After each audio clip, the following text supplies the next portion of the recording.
Welcome everyone. Getting some people to join us. Today it's our webinar on simplifying feature engineering with Hopsworks Feature Store. And we have Moritz here today who's going to be our presenter. He is our software engineer logical clocks, and he's specifically working on the feature store part of Hopsworks. And well, welcome Moritz. Thank you for joining us today and being here to present. Thank you, Natalia. Happy to be here. Yeah, so go ahead. I'll give the floor to you. Let me just share. Just a few reminders while Moritz is sharing his screen that the webinar is being recorded, and feel free to send us questions, as many questions as you want, because Moritz will answer as many questions as he can at the end of the presentation. So stay with us until the end. And if you have questions, feel free to contact us. And yeah, that's it. Yes, so hello everyone and welcome. Before we kick off this webinar about simplifying feature engineering with the Hopsworks Feature Store, I would do a little poll about in which stage you are actually in learning about feature stores. So let me launch the poll. So just so I get some background on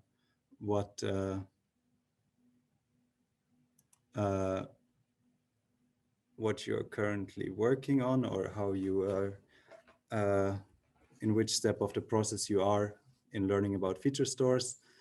So are you just learning about the concept right now? Are you researching about options available, trying out different options already? Are you using a feature store, or maybe you're even building your own one? So let's see. I see 50 people voted already, so that's nice. Give it a few seconds and then I'll show you the results. Okay, let's stop it. That was almost a minute. And I share the results.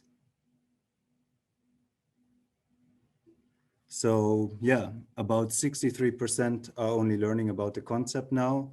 10% or no, 18 are already researching about options available. 11% actually more people building their own feature store than there are users in this webinar. That's interesting. Yeah, so let's kick this off. So I'm sure you have heard this quote many times before. About 80% of the time spent in data science processes are actually spent on preparing the data, cleaning it, preparing features, and then only 20% are the actual data science part where you train a model and build your model. Or if the way Borat puts it here, you use the other 20% to actually complain about preparing your data. And in this talk, I want to show you how you can get more time to basically complain about feature engineering instead of actually doing it. Yeah, so a bit about us.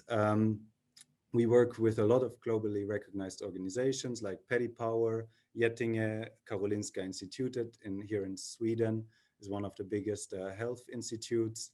Swedbank, one of the largest banks in Scandinavia. And as of today, we're the only managed feature store available on both clouds, AWS and Azure. So if you want to try out Hopsworks and the feature store, you can do that today, and you get free credits from us if you sign up via hopsworks.ai, which I'll show you later on in the demo as well. So there's a growing consensus about how we can manage the complexity of AI and putting AI into production. And I'm sure many of you have seen variants of this diagram before. And basically the feature store, we can split it into two parts, this diagram. One side is a ML platform as we know it, which we can use to train and serve the models. And the complementary part is the feature store now, which we can use for the whole data preparation part and the feature engineering.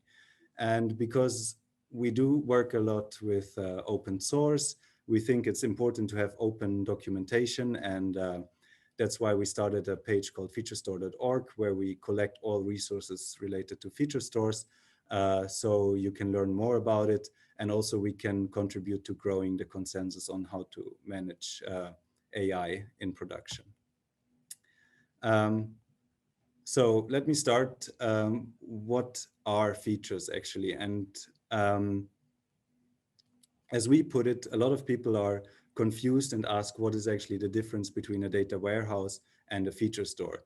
The feature store is meant for machine learning features. So let's first look at the traditional warehouse and how it looks like in a relational database, for example. In this case, we would have a few tables, one about customers, one about transactions, one about a transaction cart, so a mapping between a transaction and the items that a person purchased in a shop.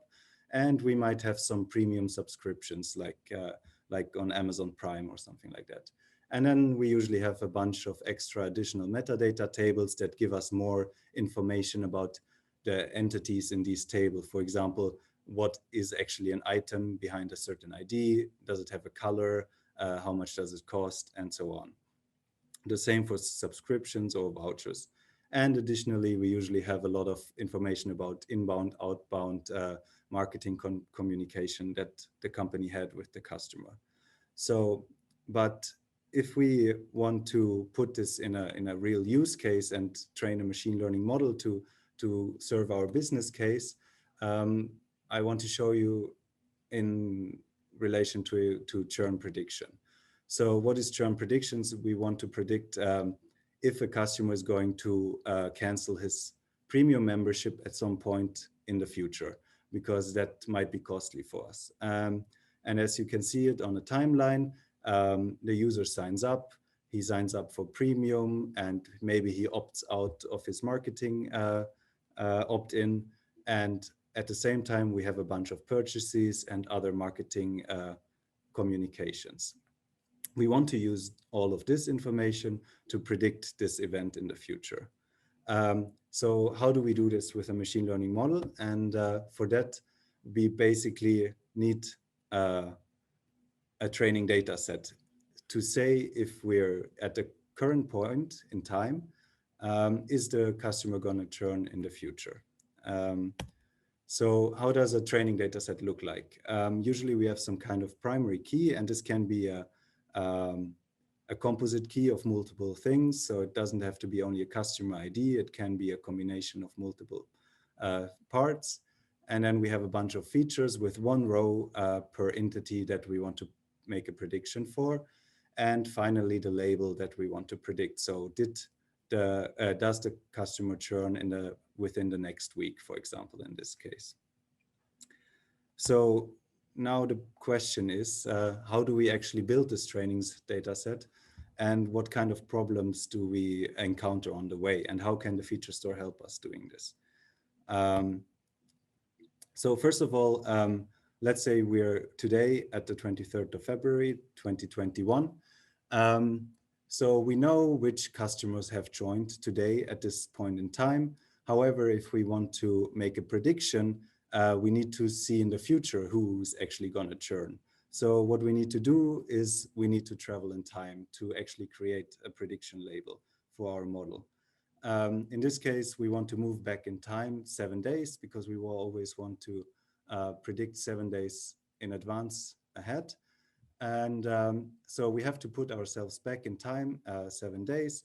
And now we can actually check which of our customers have churned in this week and create the label. For the ones that have churned, we get a 1, and for the others, we get a 0. And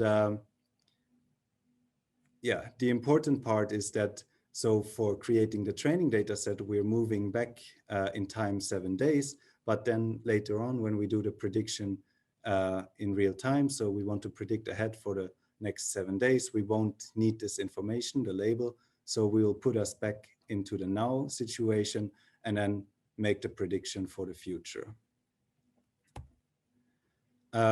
So if we want to derive some features, so we have the label, now we need some features which hopefully have some predictive power. There are basically two types of transformations that we need, or two types of feature engineering logic. The first one, the simpler one, are feature transformations. And feature transformations you can think of as a map operation. So you have a value like the gender, and you map it to a categorical value, or you have a categorical value in your data warehouse. You need to map it to a one-hot encoded feature. Or if you have something you want to derive a feature with a time interval, we have the date since when the user or the customer is a member. So we need to calculate the days that he's been a member for, and we need to normalize it because our machine learning models tend to be sensitive to ranges of feature values. So they should all be in about the same range. However, if you do that, you always need to take into account the time. So if we are at now again, if we have a customer that has churned, for our training data set, actually the days he's been a member are relevant relative to the day that he churned. So first of all, this is a complexity.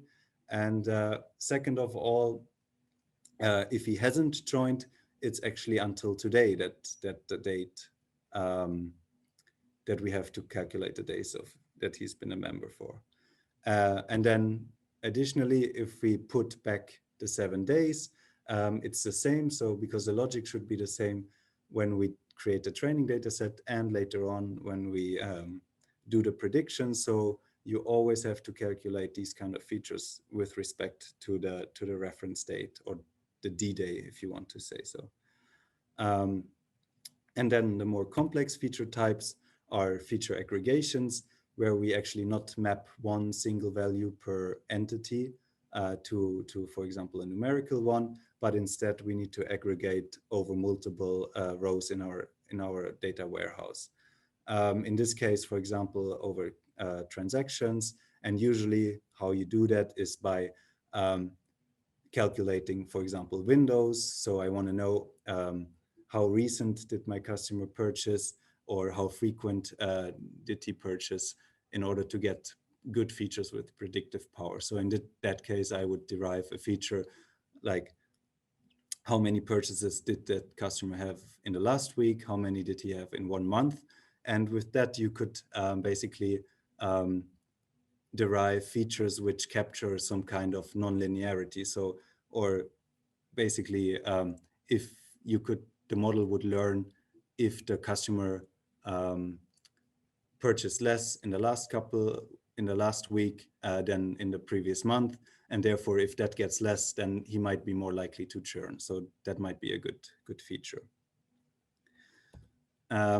And what I've been explaining with these time intervals is something we call the recency, frequency, and monetary model. So you want to have features which somehow capture the recency, the frequency of the actions with the customers, but also monetary. So you could calculate how much did he spend in the shop the last week, or how much did he spend in the shop the last month. And there are some great tools available, like feature tools or AutoFeed, which help you to basically derive these features in an automated fashion, in a brute force way. So you get all possible intervals, and hopefully you're able to capture more of these dependencies if you have more features, and you can select among many features later on during the modeling process. So let me continue one slide. So, however, this is only one use case. And if we have no feature store, we have to duplicate all of this feature engineering logic to feed all of our models. So we might have a customer lifetime value prediction. And actually the features that are used for that are very similar, or even exactly the same, that we can use for the churn pipeline, or the same for the reacquisition cost model, which is basically like a turned around version of the churn model, where we want to predict how likely is it that we can reacquire a customer. And without the feature store, you have no clear ownership of the features. You might be able to copy the code that produces features, but then you quickly run into trouble if something changes in the data upstream. You have to fix all of your pipelines, and so there's hardly any reuse of the features, and you have to manually fix all the pipelines if something changes. And of course, it's hard to assign ownership for features. So every team might monitor or maintain a different pipeline, and there is no consistency between the pipelines, even though you might have some business logic which should be covered by all the pipelines. So instead, we're putting the feature store in between, and basically you will get one RFM feature pipeline that can feed all your use cases, and by that you're much faster in iterating on your models, much faster to create new models and deploy them into production, because now suddenly you're able to reuse the features. And basically what's happening is like the average cost of your new machine learning project suddenly is dropping as you have more features in the feature store available, as your data scientists or data engineers are going to spend more time on maintaining the actual models instead of deriving new features. So, excuse me. So, however, in production, there's one problem. Like, it's not all static as we've seen it so far, but instead the time is moving forward. So we need to update our feature values basically. And then we get a bunch of questions like, how often do we actually update our feature vectors? What triggers even a prediction? How do we pre-compute predictions, or do we serve them real time at inference time? And who, for example, is ensuring the data quality? So if we automate this process, who makes sure it doesn't break down the line at a later point in time? And the answer to this is a new concept called ML Ops, which is about applying software engineering principles like CI/CD principles to machine learning pipelines, and therefore achieve automation of these processes. And the feature store can help you with that. To see how it can help you with that, let's look at an architectural view of the whole problem. So as we've seen, we have our data sources and some feature engineering pipelines. And now the feature store is one entity, but it's actually a dual database. One database is the offline feature store, which is meant for batch access to large volumes of data. So in that case, this offline feature store would serve for batch scoring, where we take a model, deploy it, and run, for example, in a weekly or nightly job. We just score our entire customer bases, for example, are they going to churn the next week or not? And then we usually write it to some kind of result sink from which another operational system can read the values. For example, your marketing, your CRM tool might read up the prediction and send out an email to all customers which are likely to churn. On the other hand, we have an online feature store which has completely different requirements. Instead of access to large volumes of data, the online feature store is there to serve single feature vectors, so of single entities, say, for example, customers, at a very low latency. So it's pretty good at random access to single rows, single feature vectors. And in our case, this is going to be an in-memory, low latency key value store, which allows us to perform lookups on the previously defined primary keys from a model serving instance, which gets triggered by the online application. So now we have transformations and aggregations that are happening here, and we need to somehow update always the latest values for our customers in the online feature store and store all the history for our customers in the offline feature store. How do we do that? So actually we have to add an additional dimension to our kinds of features that we have. One is the batch use case, and one is the real-time use case. And actually, when you do batch, that's what we've been talking about so far. It's just a group by for aggregations and a map for transformations. But in the real-time case, we need to update the online feature store actually with a streaming application or which uses Windows to perform aggregations, and also a map over the stream to update the online feature store.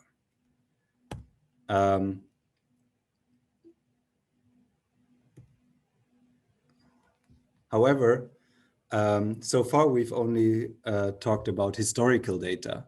And what's really important to notice is that not all the data in a feature vector or data that gets fed to our machine learning model has to come from traditional, from the historical values, but instead it can also be a value that can come directly from the online application.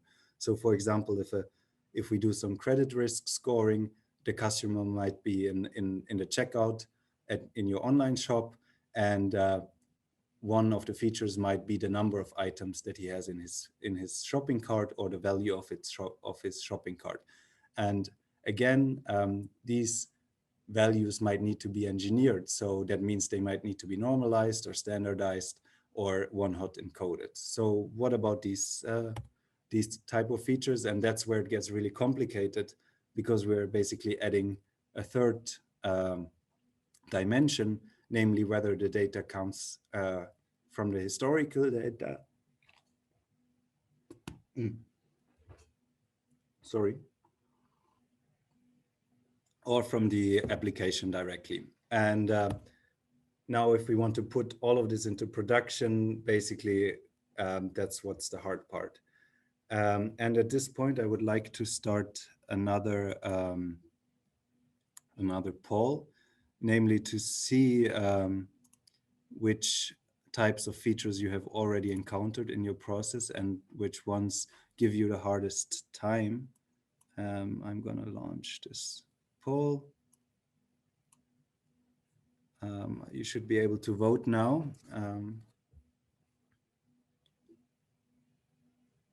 Yes, I see some votes incoming.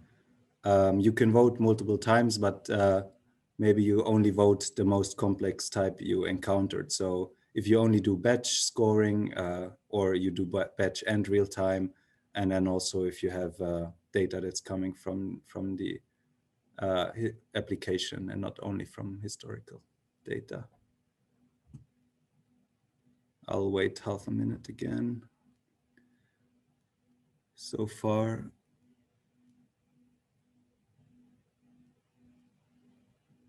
'60 people have voted, and yes, I'll stop the polling. It's not increasing anymore. And I'll share the results. So actually, it's quite well distributed. Around 60%. So 35 of the 60 votes have historical and application data. And that's actually where you can see that you can end up in these complex types of features really quickly, which is interesting to see. Okay. So let's move on, and I'll show you actually what are the tools we have available and what do we need to do to put all of this into production in all three dimensions. So as we've seen before, we have the batch group by, the batch map, the stream windows, and the stream map for our historical data. This is pretty straightforward. Basically, the real-time use case, we stream directly to the online feature store. In the batch case, we just update the offline feature store. So now if the data is coming from the application itself, we can just, in the batch case again, we can just log the values and, for example, to a Kafka topic and integrate them again into our historical data pipelines, which is straightforward, the same for the transformations. However, for the real-time transformations, now we need stateful stream windows but on the other hand, stateless transformations. And this is where we need something called real-time feature engineering. So a service that takes the values from the application, engineers them, or keeps some kind of state, for example, the window over the last X days or time interval. And for the stateless transformations, we can use also real-time feature engineering, or we can use model-attached transformations. This could be pre-processing layers in Keras, TF transform functionality, or pre-processing module from scikit-learn. This would be basically then encoded in the serving instance itself and not related to the feature store. However, the important part is that we need to ensure training consistency. That means the feature engineering logic when we train the data set or create the training data set should be the same later on when we actually do the predictions. So how can we do this? And again, this is where the feature store helps you, because Hopsworks Feature Store provides you with one unified DataFrame API. And that unified DataFrame API means you can either ingest data through simple Python Pandas DataFrame API, through Spark data frames, or even Spark streaming data frames. So you can have your streaming applications writing simultaneously to the online and offline feature store. You can have your single batch application that runs every night to update feature values in both feature stores, or you can have HOF, which is a service we've been working on to perform real-time engineering. And because this would be out of the scope of this webinar, I would refer you to our Data and AI Summit talk from last year, where my colleague Fabio explains HOF in detail, if you're interested in that. So we've seen a couple of things that are simplified by the feature store, but let's look at some more. As I mentioned before, we need time travel. So we need to be able to retrieve our data or feature values at a certain point of time in the past in order to create training data sets. And how we do this on Hopsworks is with with Apache Hudi, which basically lets us do incremental ingestions, upserts, and record the upserts as commits, such that we can later on jump back to a later commit and retrieve the data at that time.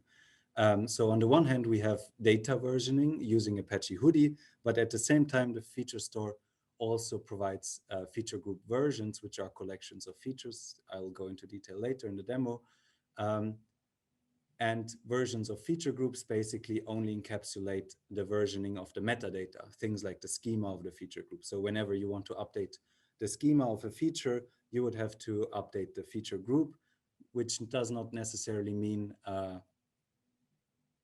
have to be related to the data. So on the one hand, we have versioning of metadata, and on the other hand, we have versioning of data using Hudi.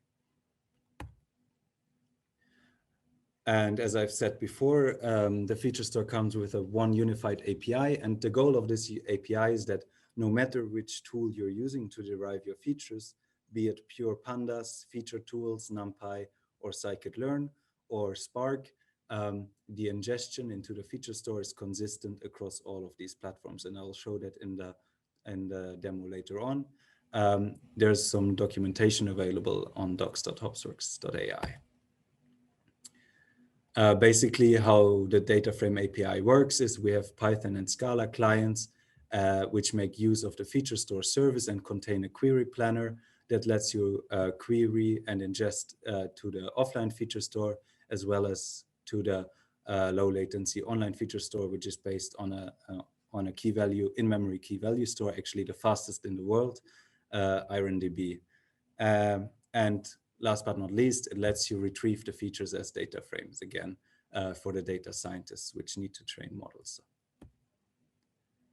And then additionally, as I've said, we have also metadata, and what the feature store does, it basically tracks all the lineage and provenance across your processes. So if you if you write a feature group with a certain amount of features, which are later on used in a training data set or in a model, we record it in a scale-out metadata layer and make sure it's consistent, and actually push all of this data into Elasticsearch so you can perform free text search over it and easily discover features, for example, understand the content of features, and so on. And last but not least, the feature store, or Hopsworks in general, offers a lot of connectors and integrations. So no matter on which platform you perform your feature engineering, you can write to the feature stores from Databricks, Sagemaker, Kubeflow, or Amazon EMR. And you can also read in data into the feature store from a variety of sources such as S3, Snowflake, Delta Lake, Redshift, or Azure Blob Storage. And as you've seen in our architecture diagram earlier, to cover all cases of different kinds of features, you actually need a few extra things than a feature store, namely Kafka, Spark, some streaming application like Apache Flink or Apache Spark. And you might want to cover also the case of training your models and serving them and monitoring them. And actually, Hopsworks is much more than just a feature store, which is one service on the platform, but Hopsworks also provides you with all the other services necessary to achieve the full picture of that I showed earlier. And now I'm going to go into a quick demo. First of all, I would like to show you this website, our managed service in the cloud, hopsworks.ai. And actually, as I said before, the feature store integrates with lots of different tools. So we've made this tool to make it easy for you to understand what you need to get started with the feature store. You can select your cloud that you're on. You can select the data source where you want to read your data from. Let's say I want to read from Snowflake. You select where you perform feature engineering. So I want to do this on Hopsworks. And then you also select on which platform you want to train your models later on, and we provide you with resources to get started.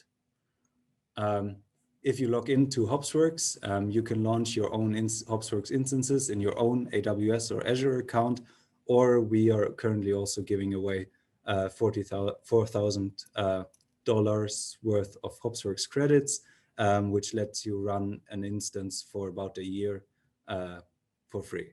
So if you log in and deploy Hopsworks instance, you'll see it on the dashboard. In this case, I have deployed an instance earlier. We have a bunch of services that we allowed to access. And actually, in this case, I've added 2 worker machines. So I also want to do the feature engineering on this cluster.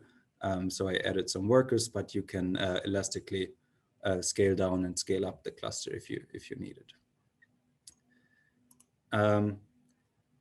Once you log into Hopsworks,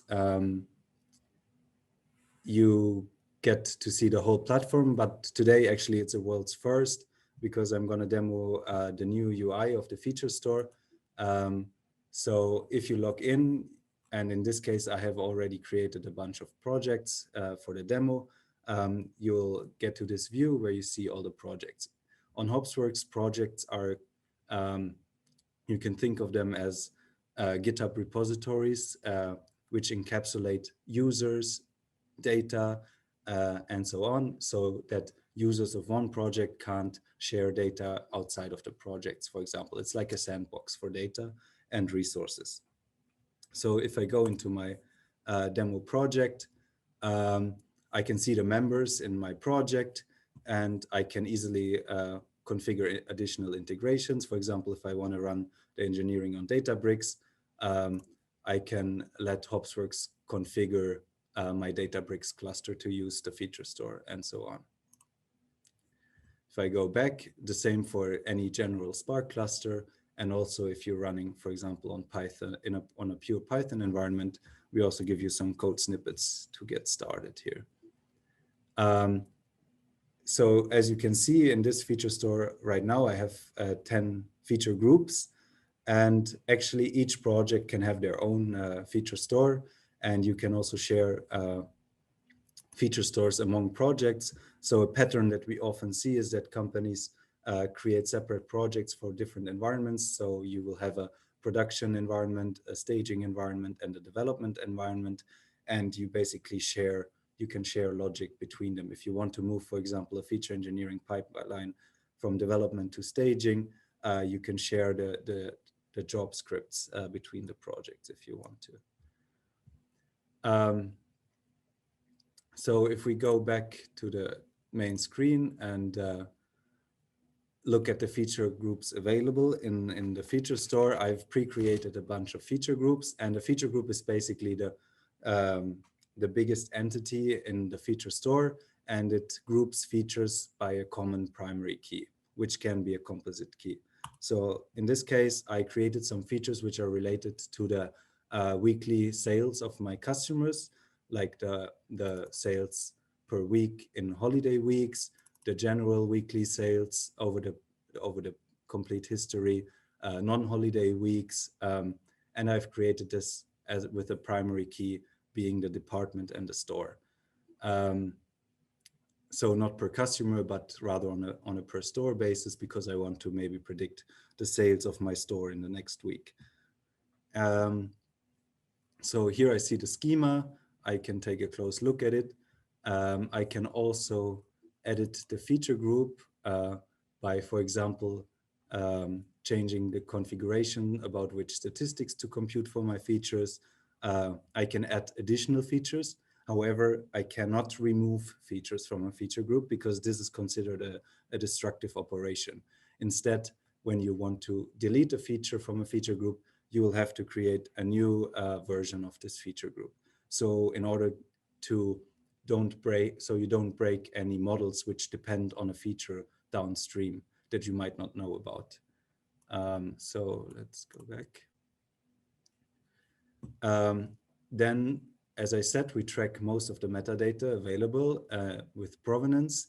In this case, I have created one training data set from the features in this feature group, and the feature store tells me which training data set it is and which features I used for this training data set from this feature group. And then you have things like tags, similar to tagging on AWS if you tag resources, which lets you later on more easily search for resources in the features store. And we have some API information on how you can retrieve the feature group in, for example, in a notebook.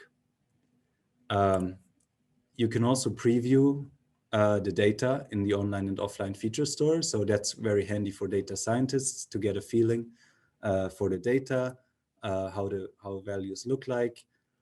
Yeah, and then even more helpful, oh, something went wrong here. I don't know what went wrong here. It's the curse of the demo, I guess.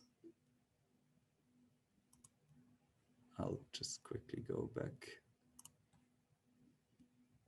So even more helpful for the data scientists are statistics. So for example, in my case, I created this training data set and then this feature group, and then I discovered that some of my features have actually negative sales volumes. So you might want to check what's going on with these features. So that's where statistics help. And you can also plot correlations between features. So data scientists can more quickly select features for their training data sets in order to not select too many correlated features. And also you can look at the activity of a feature group. And as you can see here, we get an exact timeline about the history of this feature group. I created it today. I see the job that ingested the data.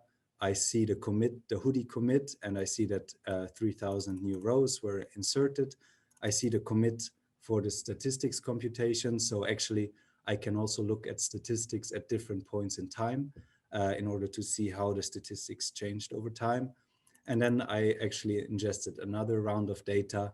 And as you can see, I didn't ingest new rows, but instead I performed an upsert on the data that was already in the feature group. So I basically updated the feature values for the feature groups for based on the primary key. Yeah, and then we can also look at the training data sets. As I said, I already created a training data set. And for this training data set, okay, something. I don't know what's going on here.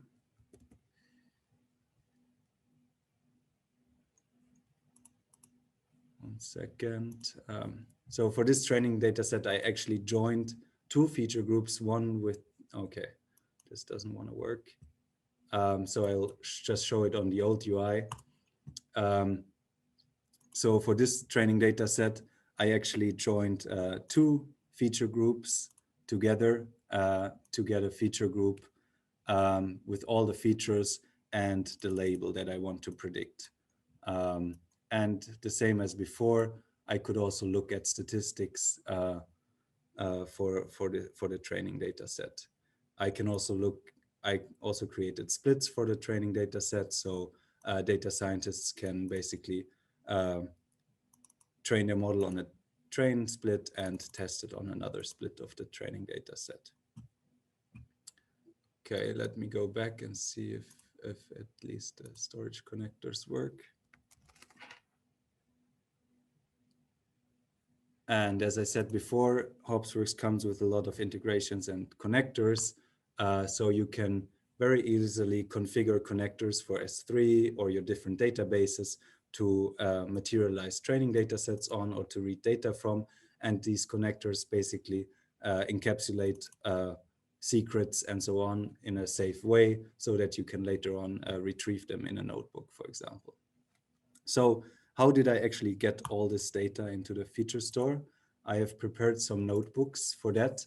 And the main thing I want to show here is basically that all your feature pipelines can stay exactly the same as they are. And you can use your favorite tools, be it feature tools or Spark.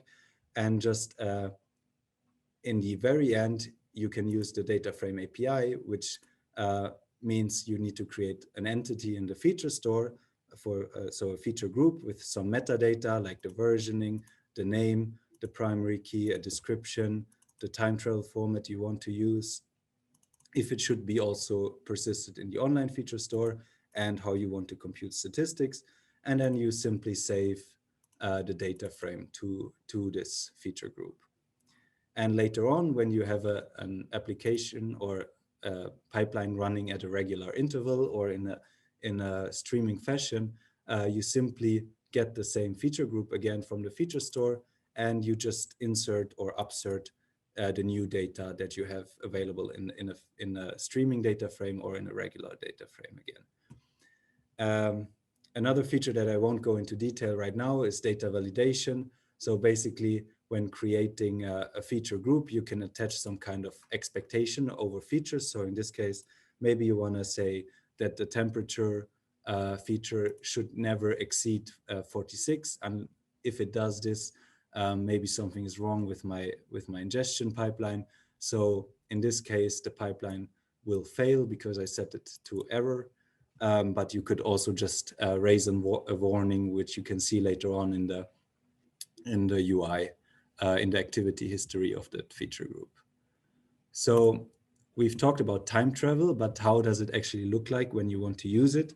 So in this case, I'm getting both my feature groups, the feature group with the target feature and the feature group with all the features.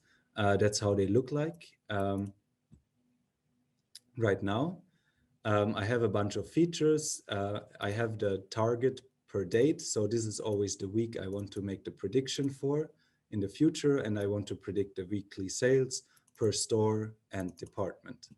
And I already know if this week is going to be a holiday or not. Similarly, for the features, we have the store and the department primary key again, and a bunch of features like the sales over the history or over the last couple of weeks. So now I can query Hoodie to see actually the history of my feature groups also over time. And again, I see how many rows were inserted initially and how many rows have been updated. I have 2 commits for each of the feature groups. And now, if in this case, I looked at the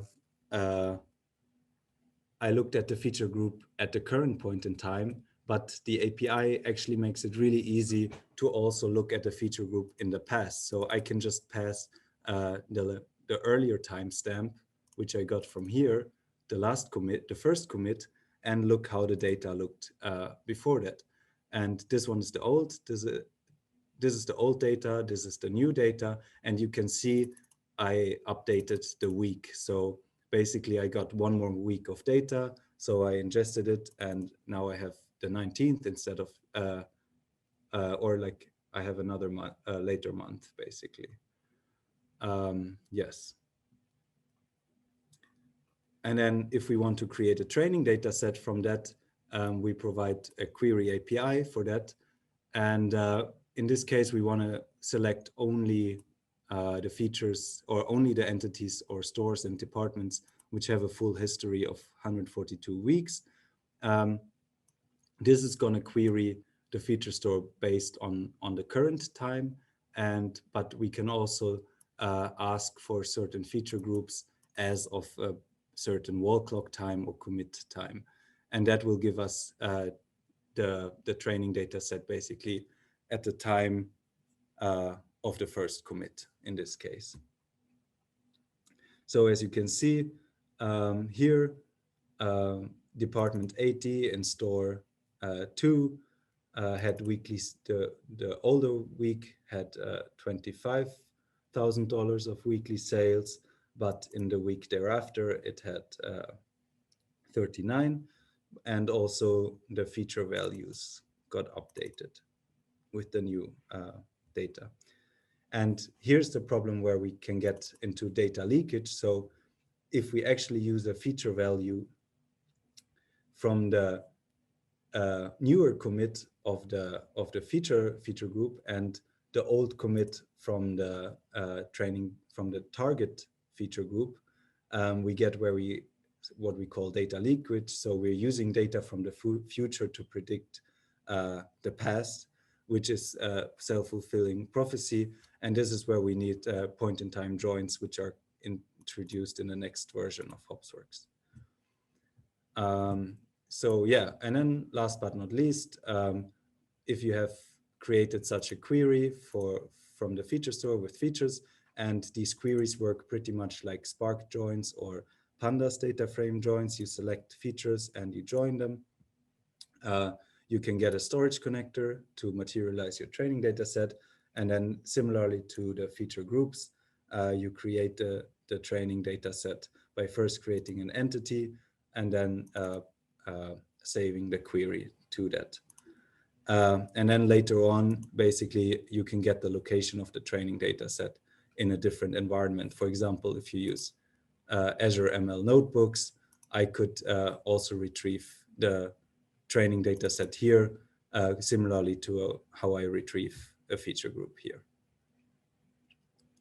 So yes, that completes the demo. You can find documentation on docs.hopsworks.ai or on hopsworks.ai even more information. So let me stop sharing my screen, and I think we can go over to questions. Yes, thank you so much, Moritz. It was a really interesting presentation. We had lots of questions. So we have some questions in the Q&A, so if you can take a look. And until then, like we're sending the link, we're almost at 400 likes on GitHub. So please help us get there this evening. I shared the link here on the chat. Do you want to take the questions? Do you want me to send them to you? Okay, I know I have them here, so I can answer them. I'll start with the first question. Is there any event-based trigger for the feature store updates? And yes, there is. So as I said earlier, Hopsworks comes with a lot of services, one of which is Airflow. And you can configure Airflow to be triggered, for example, by new data being dropped into a S3 bucket to kick off your feature engineering pipelines. So that would be one trigger. I hope that's what you meant with event-based triggers. Then the next question, I'm not sure. Okay, the next question is, could you define, please, aggregation versus transformations for your features? Thank you. So basically, as I said in the talk, aggregations are based on multiple rows. So basically, you need to. It's not just a simple map where you have one entity and you map the value to a new value, for example, as a transformation does. But instead, you need to perform a group by, or you need to maintain some kind of state to perform the aggregation. So basically, you need some kind of iteration over multiple rows of your data frame or your table in your database. So for example, to sum the amount or the weekly sales, as I showed them before, I would sum them over multiple transactions in order to get that value.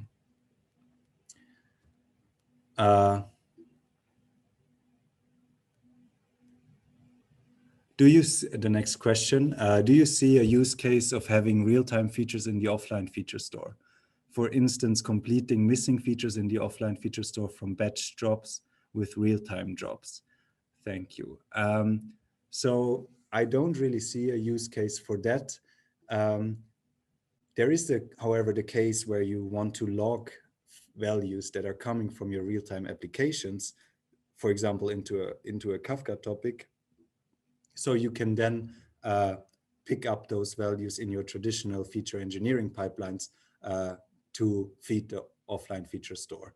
But I don't see a use case where you would basically immediately update the offline feature store from an online application or from a real-time context. That's more what the online feature store is for. So the online feature store should always carry the latest feature values for each of your entities, whereas the offline feature store will contain the entire history. Next question, how do you search for features? Do you look first at the metadata in the ES and after query your feature data from Hive? Thank you. Yes, basically the data scientists can explore the feature values in the UI based on statistics, on metadata, schemas, data preview, and free text search. So if the data engineers provided more information in the description of the features and so on, the data scientists can use the free text search. And then later on, they can query those features in their notebooks, maybe visualize them more if they need to perform exploratory analysis if they need to, and then create their training data sets.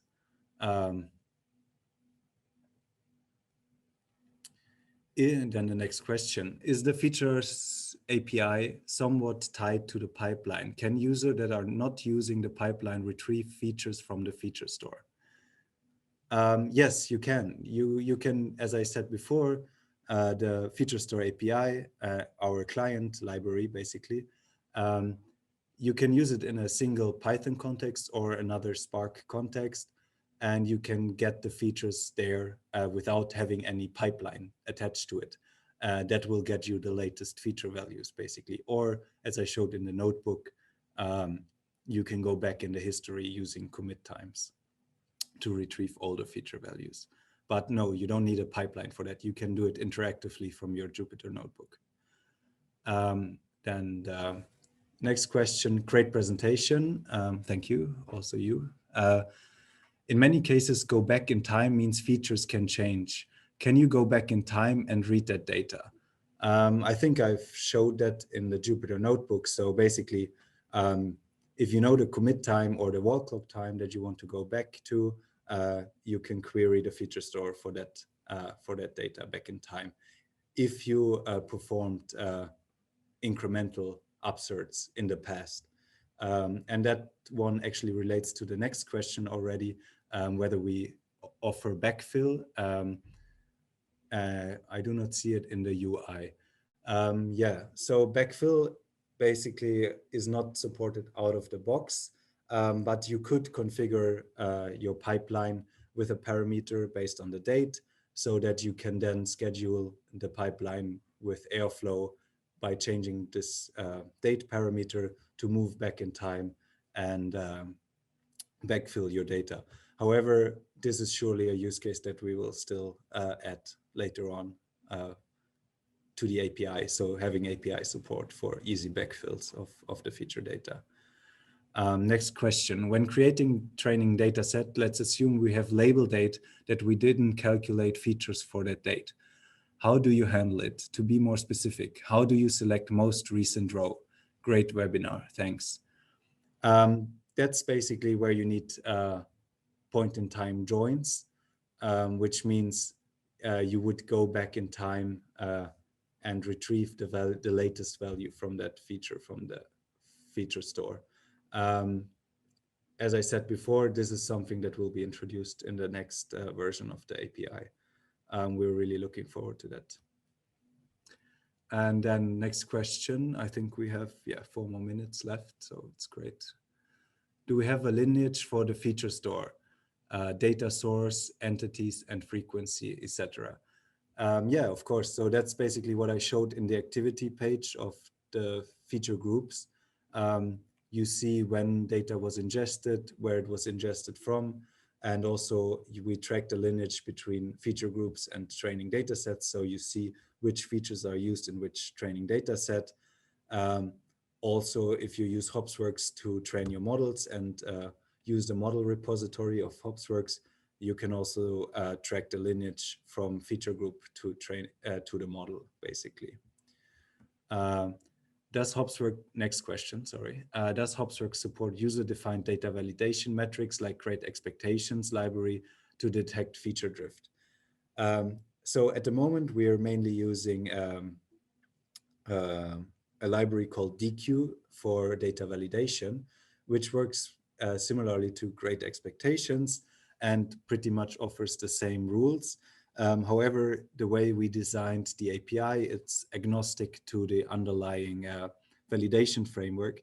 We chose DQ because it has more optimized support for running these kind of validations on Spark, because oftentimes data validation means iterating over your entire data, which is very costly, and DQ optimizes that for us across different validation rules. So we chose to start with DQ. However, we are planning to add support for Great Expectations in the future.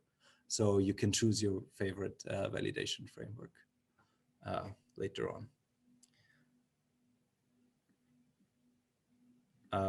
Then there's a question, one more question. I think it's going to be the last one. Yeah, I think we have more time for one more question.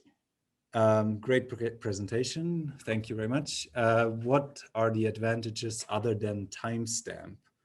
To be completely honest, I'm not sure what you mean, the advantages other than timestamp. Not sure if you can. Trinar, do you want to clarify a little bit to us on the chat? Give more information. If it's meant for the timestamp of the commit time, or is it the timestamp related to a feature value, or otherwise, yeah. I can't really answer this. Okay. Well, I guess that's all the time we had for today. But just one reminder that you will receive the video of this webinar by email. We'll also post a LinkedIn and our social media. Make sure to follow us on Twitter and give us a star on GitHub. Yeah, that's great. Thank you so much, Moritz, for your presentation. It was really engaging, and yeah, it was really great. Thank you so much. Yeah, thanks everyone. Thanks for coming, and hope to hear from you. Yeah. Yeah, remember, if you want to get started with Hopsworks, go to hopsworks.ai.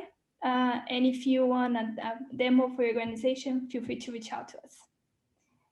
Have a great time, everyone.